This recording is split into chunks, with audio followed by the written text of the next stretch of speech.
We're going to take a look at the apple seedlings I have growing this year. These were all planted from seed,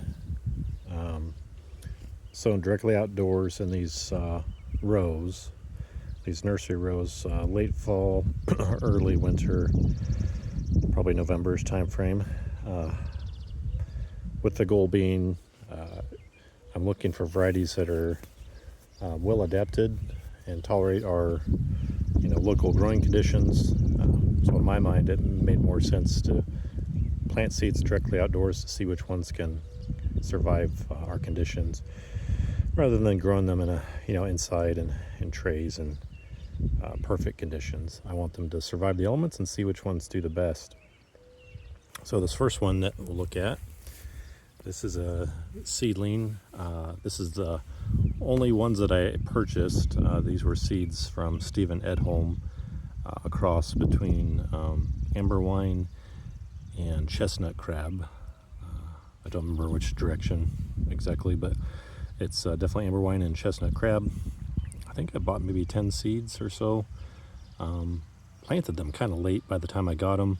Missed some of the fall rains we had, and it was super dry. Didn't get them mulched. A little bit of mulch I did get on blew off, so they were in really dry conditions all winter. One of the driest winters we've had in, as long as I can remember. Didn't get any measurable snow until February, and even then it wasn't much at all. So only had one seed sprout, but I'm guessing it's a tough one to survive those conditions. I did finally get some grass mulch on, I don't know, late April, early May. So it's a little smaller and slower growing than some of the other seedlings, but looks good, and interested to see what that one produces.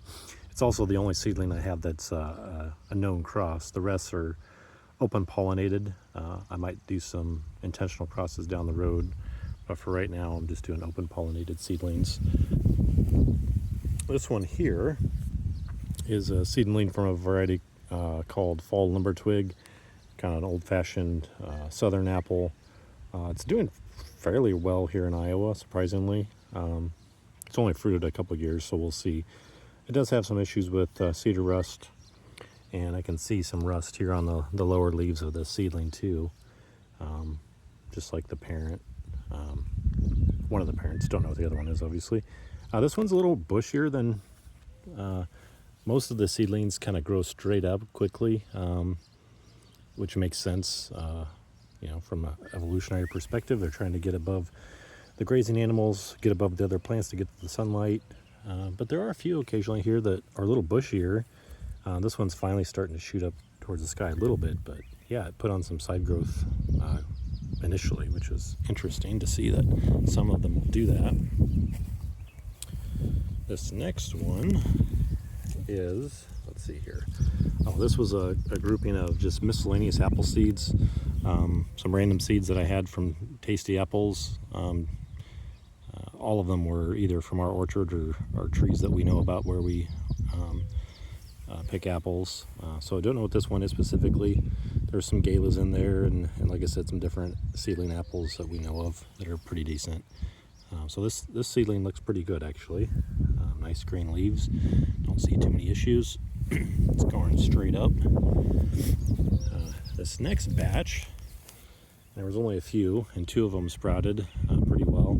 These are from the store-bought seeds. This is the opal apple, which is a really nice sweet tart yellow apple that we like. Unfortunately, it's patented, and it's a club apple. You can't buy it, so the only way to get those genetics is to actually plant some of the seeds from the store-bought apples, and they're likely pollinated with crab apples. A lot of the larger commercial nurseries, especially in Washington State, seem to use Manchurian crab, which I've grown before.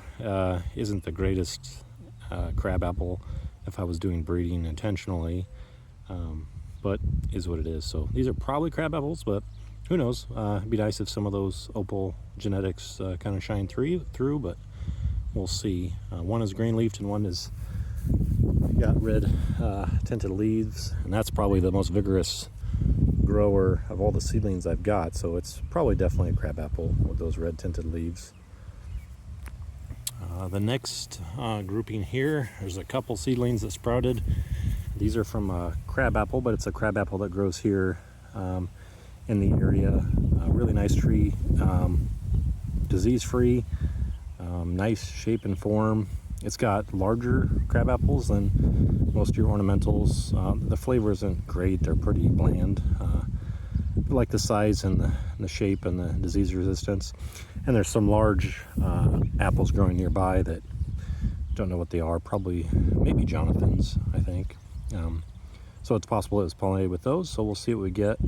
But I figured since it's a nice tree, it would make a good rootstock, even if it ends up not producing, nice eating apples.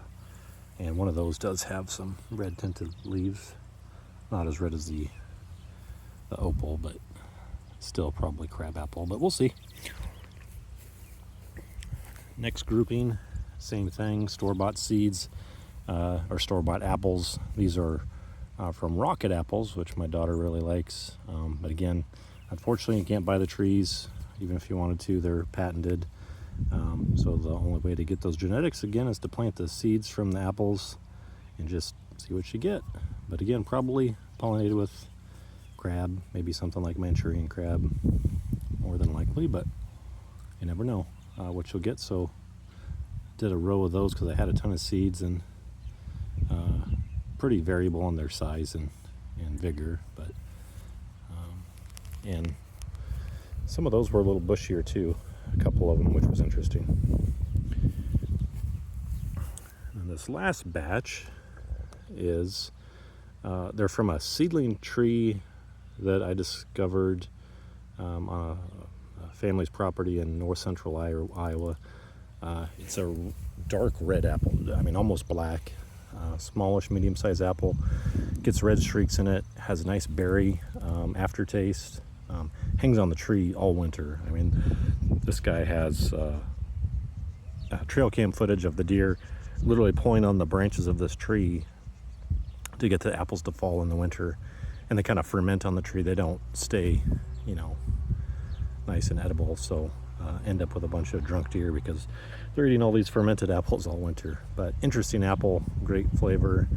I didn't get any cuttings, unfortunately. It was at the wrong time. Hoping to go back sometime, maybe yet this summer, and get some budwood, or go next late winter and get some scions. But I did get a bunch of apples that had fallen on the ground, and planted up the seeds, and better germination than any of the other varieties that I had planted, other seeds, and pretty uniform, and they all look pretty good. So we'll see. I'm excited to see if any of these produce anything interesting.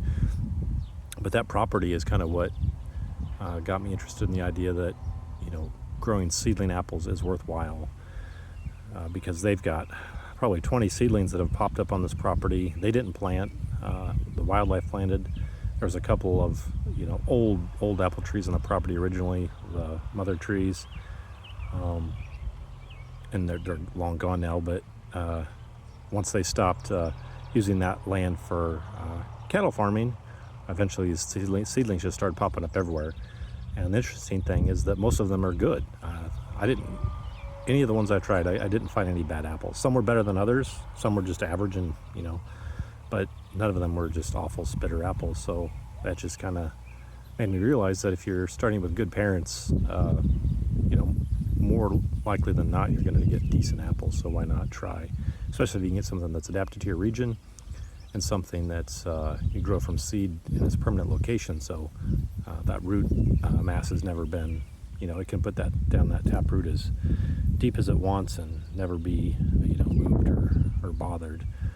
Now these are all in a nursery row, but I did plant some that I'll show here in a minute in a permanent spot that I'll just let grow forever. So I'll switch over to that location and show you those.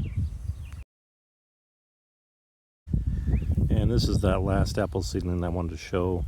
So this is one that'll grow here in its permanent location forever, and it can put down that taproot as deep as it wants. Its roots will never be disturbed. Might be a little hard to see. I've got it, caged in there to keep the deer and the rabbits off of it, but it looks great. I mean, I don't see any signs of rust.